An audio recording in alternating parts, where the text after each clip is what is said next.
सवालों के घेरे में है। सोनभद्र के खनन अधिकारी शैलेंद्र सिंह पटेल पर बड़ा आरोप सामने आया है। दिल्ली मारकुंडी खनन क्षेत्र में अनियमितताओं को लेकर पहले से ही विरोध चल रहे हैं। अब यशवंत मंच के अध्यक्ष श्यामजी मिश्रा और अन्य शिकायतकर्ताओं ने प्रेस कॉन्फ्रेंस कर इस अधिकारी पर भारी भ्रष्टाचार के आरोप लगाए। शिकायतकर्ता श्यामजी मिश्रा 2008 में खनन अधिकारी के रूप में चित्रकूट से नियुक्ति से पहले उनके परिवार के पास केवल 25 एकड़ जमीन और एक कच्चा मकान। वर्तमान में अधिकारी के परिवार के पास करोड़ों की संपत्ति है। इनमें शामिल है 68 लाख रुपए का एक फ्लैट, 68 करोड़ रुपए का फार्म हाउस और 4 करोड़ रुपए का एक अन्य फ्लैट और एक फॉर्च्यूनर का। ये सभी संपत्तियां उनके भाई, माता और उनके रिश्तेदारों के नाम पर दर्ज है। शिकायतकर्ता का आरोप है कि अधिकारी अवैध खनन और परमिट में गड़बड़ी के जरिए प्रति महीना करीब 1 करोड़ रुपए की अवैध कमाई कर रहे हैं। विशेष रूप से 2016 और 17 में उनकी संपत्ति में भारी वृद्धि देखी गई। शिकायतकर्ता ने इस मामले को उच्च न्यायालय तक ले जाने और मुख्यमंत्री योगी आदित्यनाथ से मिलने की बात कही है। शिकायतकर्ता के पास अधिकारी के परिवार के सदस्यों जैसे भाई, पिता, शंकर दयाल, माता, फूफा, बुआ, मामा और अन्य रिश्तेदारों के नाम दर्ज संपत्तियों के दस्तावेज। उल्लेखनीय है कि 2008 में प्रयागराज में उनके पास कोई जमीन नहीं। भारत के जिला अध्यक्ष भी है। ये जो खनन अधिकारी बहुत बड़ा भ्रष्टाचारी है। 300 करोड़ की अवैध संपत्ति बनाया है। 2008 से पहले इसके बाद संपत्ति नहीं थी। 2008 के बाद ऐसा विधि किया, 300 करोड़ की संपत्ति बनाया है। 68 करोड़ की तो फार्म हाउस है इलाहाबाद में, 4 करोड़ का एक और मकान है और उसके भाई के नाम पे करोड़ों का लेन देन है। इसका एक भाई है जितेंद्र सिंह, उसके बच्चे पढ़ते हैं राजस्थान, उसकी फीस है 1,14,000, 2 बच्चे पढ़ते हैं। और ये इसकी और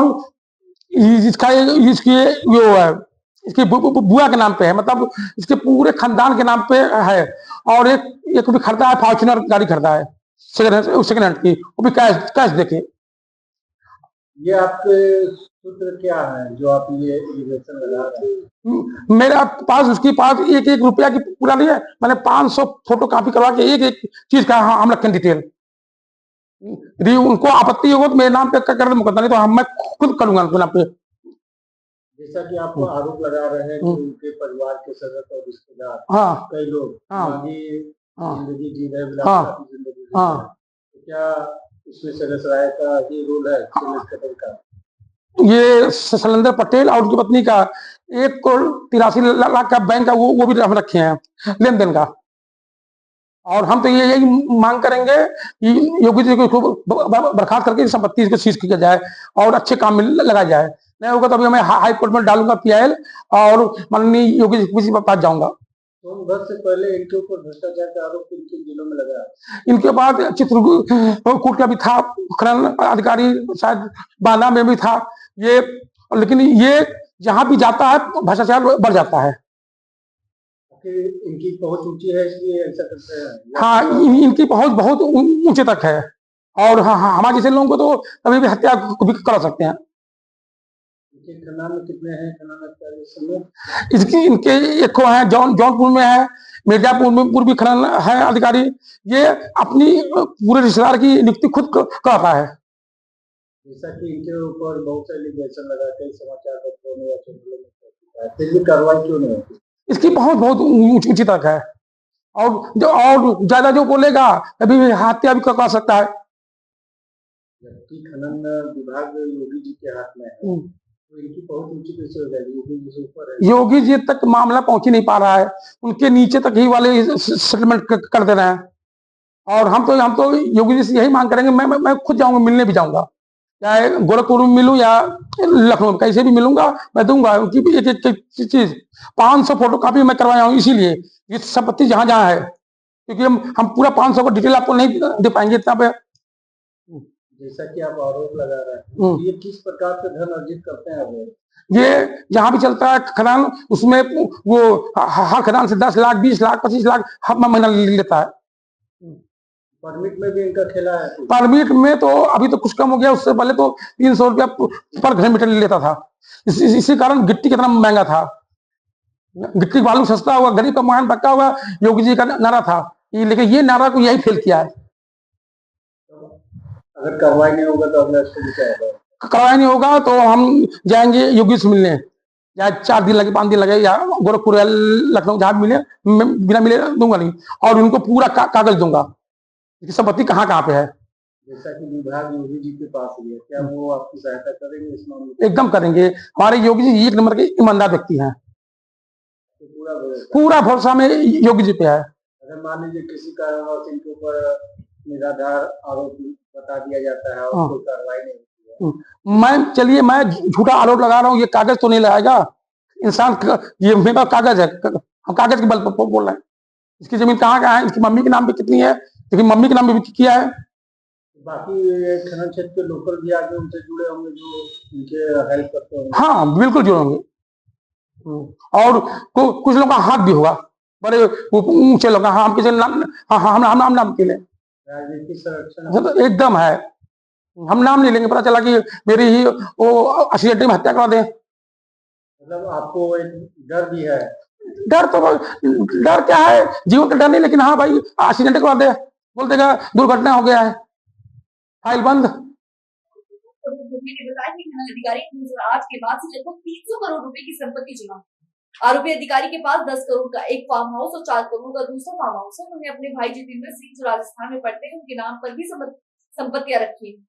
अधिकारी की पत्नी के नाम पर 1 करोड़ 78 लाख रुपए बैंक लेन देन के रिकॉर्ड मिले हैं और शिकायतकर्ता के पास सभी दस्तावेजों की फोटोकॉपी है। आरोपी की अधिकारी खदानों में हर महीने 10 से 30 लाख रुपए की अवैध वसूली करते हैं। पहले वो प्रति घन मीटर 300 रुपए तक वसूलते थे। शिकायतकर्ता ने मुख्यमंत्री योगी आदित्यनाथ से मिलने की इच्छा जताई। उनका कहना है कि सभी प्रमाणों के साथ मुख्यमंत्री से मिलेंगे। अगर कार्रवाई नहीं होती है तो हाई कोर्ट में याचिका दाखिल करेंगे। अधिकारी की चित्रकूट और बांदा में भी पोस्टिंग रही है। शिकायतकर्ता का आरोप है कि जहां भी तैनाती हुई वहां भ्रष्टाचार किया। इस मामले में कुछ स्थानीय लोगों राजनीतिक हाथों में भी भूमिका होने की आशंका जताई है।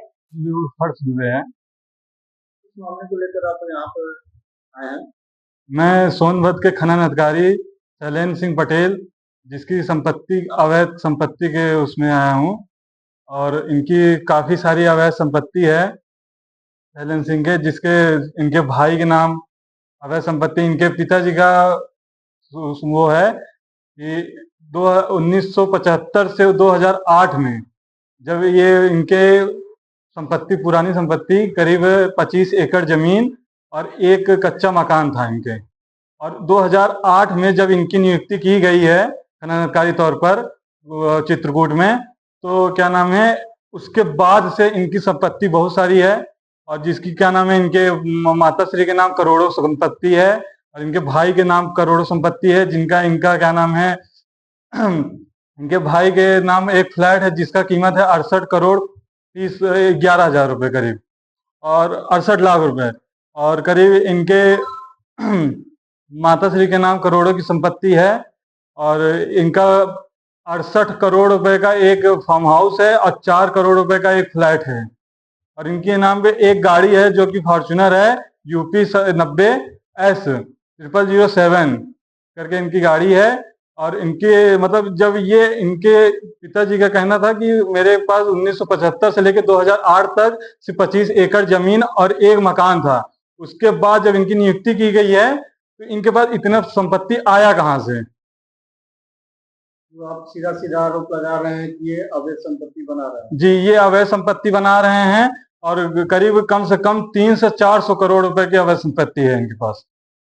इनकी जांच की मांग आप कर रहे हैं? जी, इनकी जांच का मांग कर रहा हूं मैं। अगर और मैं ऊपर तक भी जाऊंगा, उच्च न्यायालय तक भी जाऊंगा, और माननीय योगी आदित्यनाथ से भी उनके गोरखपुर क्या नाम है, गोरखपुर जाकर उनसे मिलने की कोशिश करूंगा। ये किस तरीके से अवैध संपत्ति अर्जित करते हैं?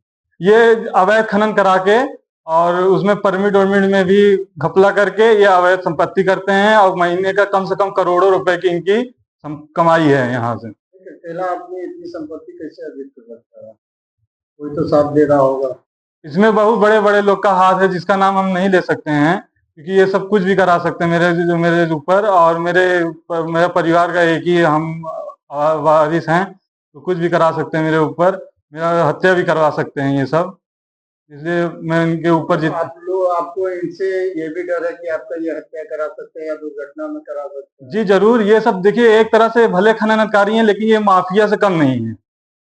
भले खनन अधिकारी हैं लेकिन माफिया से कम नहीं है, क्योंकि जब माफिया इनके अंदर में काम कर रहे हैं तो ये माफिया से बढ़ के तो है ही है माफिया। ये क्या सोच के आपको इनके ऊपर जांच बैठाने की मांग कर रहा है? मैंने बहुत सारी शिकायत इनके, जैसे कि बालू साइड का था, मैंने विरोध किया था, इन्होंने गलत रिपोर्ट भी लगाई थी उस टाइम। तो उसके बाद से ही मैंने इनका पूरा संपत्ति का जांच कराया, तो उसमें संपत्ति में कम से कम इन्होंने 2008 में जब ये क्या नाम है नियुक्ति किए गए थे, तब इनके पास संपत्ति नहीं था। उसके बाद 2016 या 17 में करीब इनके पास 70 से 80 करोड़ रुपए की संपत्ति आई है, और जो कि इनका इतना मतलब ये क्या नाम है तनख्वाह भी नहीं था जितना इनकी संपत्ति इस टाइम है।